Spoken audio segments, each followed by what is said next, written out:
కల్కి సినిమాలో చూపించినట్టు నిజంగానే కర్ణుడికి అశ్వత్థామ సహాయం చేశాడా, లేకపోతే సినిమా కోసం అలా చేశారా? అసలు అశ్వత్థామ తాలూకా క్యారెక్టర్ ఏంటి, అశ్వత్థామ ఎటువంటి వాడు, మనం ఈరోజు అయితే తెలుసుకుందాం. Welcome to Astra talk show.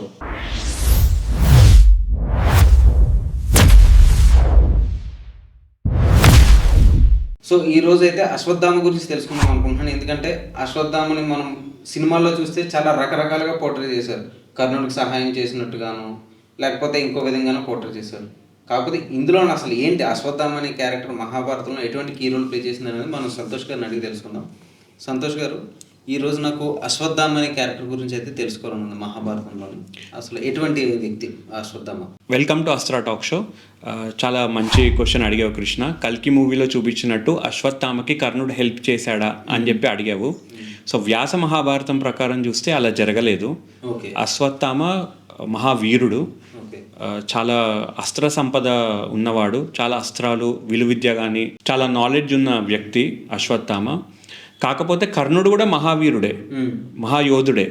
కానీ అశ్వత్థామకి హెల్ప్ చేసినట్టు వ్యాస మహాభారతంలో అయితే లేదు. ఫస్ట్ అది clarity first. So cinematic Liberty కోసం తీసుకున్నారు తప్ప మన ఒరిజినల్ మహాభారతం, వ్యాస మహాభారతం తీసుకుంటే అందులో ఎక్కడ కూడా లేదు. అలా అయితే లేదండి. సో అసలు అశ్వత్థామ ఎటువంటి వాడు? అశ్వత్థామ మహావీరుడు, చాలా తపస్సు చేశాడు, చాలా అస్త్రాలు ఉన్నాయి. కాకపోతే లాస్ట్లో చాలా క్రూరంగా ప్రవర్తిస్తాడు. మనం ప్రీవియస్ ఎపిసోడ్లో చెప్పుకున్నాం, ఐ థింక్ దృష్టద్యుమ్నుడు ఎపిసోడ్లో. రాత్రిపూట వచ్చి అందరినీ చంపేస్తాడు పడుకున్నప్పుడు, ఉప పాండవుల్ని, దృష్టద్యుమ్నుడిని. సో తర్వాత ఉత్తర గర్భం మీద అస్త్రం ప్రయోగిస్తాడు. సో అక్కడ మాత్రం చాలా క్రూరంగా ప్రవర్తిస్తాడు. కానీ ఫ్రాంక్గా చెప్పాలంటే అశ్వత్థామ మహావీరుడు, చాలా తపస్సు చేశాడు, చాలా శక్తివంతుడు. అంటే కోపంలో తాను కోల్పోయాడు. వాళ్ళ తండ్రి చనిపోయినప్పుడు ఆ కోపము, ఎందుకంటే అశ్వత్థామ హతహ కుంజరహ అని చెప్పి చంపేస్తారు కదా, అంటే ఆ సినారియో తెలుసు కదా మీకు. ఆ టైంలో అశ్వత్థామకు చాలా కోపం వస్తుంది, నారాయణాస్త్రం ప్రయోగిస్తాడు. సో చాలా అస్త్ర సంపద, చాలా ఆ నాలెడ్జ్ చాలా ఉంటుంది అశ్వత్థామకు అస్త్రాల గురించి. సో చాలా పవర్ఫుల్ క్యారెక్టర్ మహాభారతంలో అశ్వత్థామ.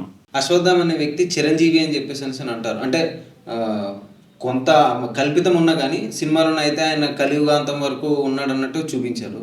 సో నిజంగానే ఆయన చిరంజీవియా, లేకపోతే అది కూడా సినిమాటిక్ లిబర్టీ? లేదండి, అది కరెక్టే, తను చిరంజీవియే. తను కొన్ని వర్జన్స్ ప్రకారం చూస్తే కలియుగాంతం వరకు ఉంటాడు అశ్వత్థామ. సో ఇప్పటికీ ఉన్నాడు, ఆయన బ్రతికే ఉన్నాడు. కృష్ణుడు ఇచ్చిన శాపం మనందరికీ తెలిసిందే కదా, అది నిజమే. సో తను ఇప్పటికీ తిరుగుతూనే ఉన్నాడు.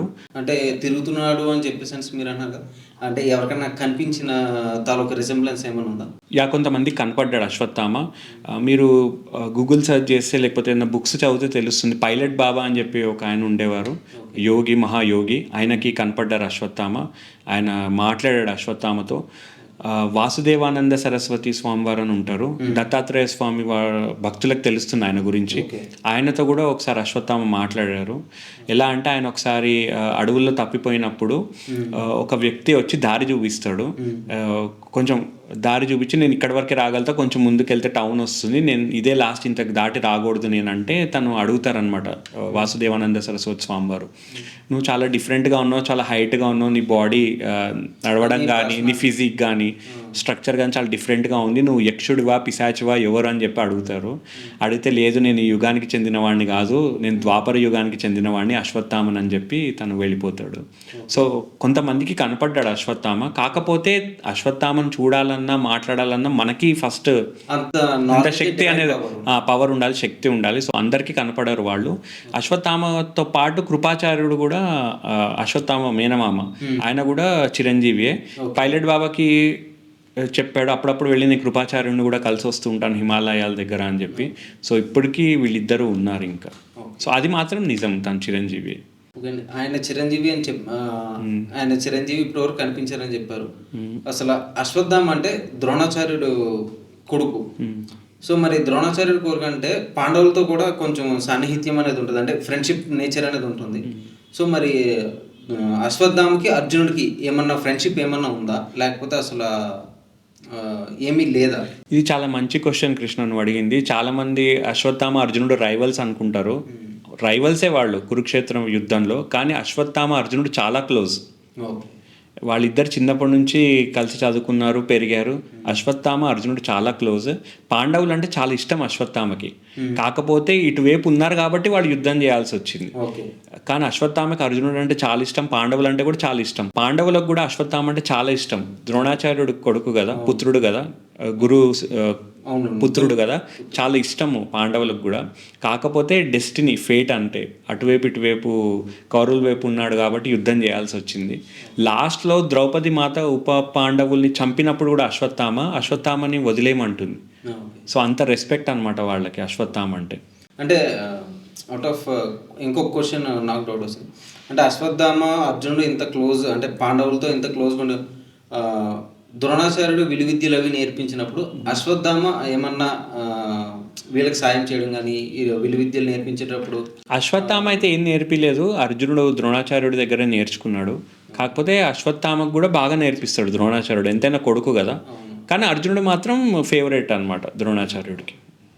సో అంటే ఇద్దరు ఫ్రెండ్స్ కానీ ఒకరితో ఏం నేర్చుకోలేదు, అందరికీ గురువు ఈక్వల్ గానే నేర్పించాడు. అశ్వత్థామ చిరంజీవి అని చెప్పేసి అని అన్నారు. ఇప్పటికీ కూడా కలియుగంలో కొంతమందికి పైలట్ బాబాకి, అలాగే కొంతమందికి దైవం సంబూతులకి, అంటే బాగా మెడిటేషన్ చేసి శక్తి సంపదను కనిపించారు అని చెప్పేసి చెప్పారు.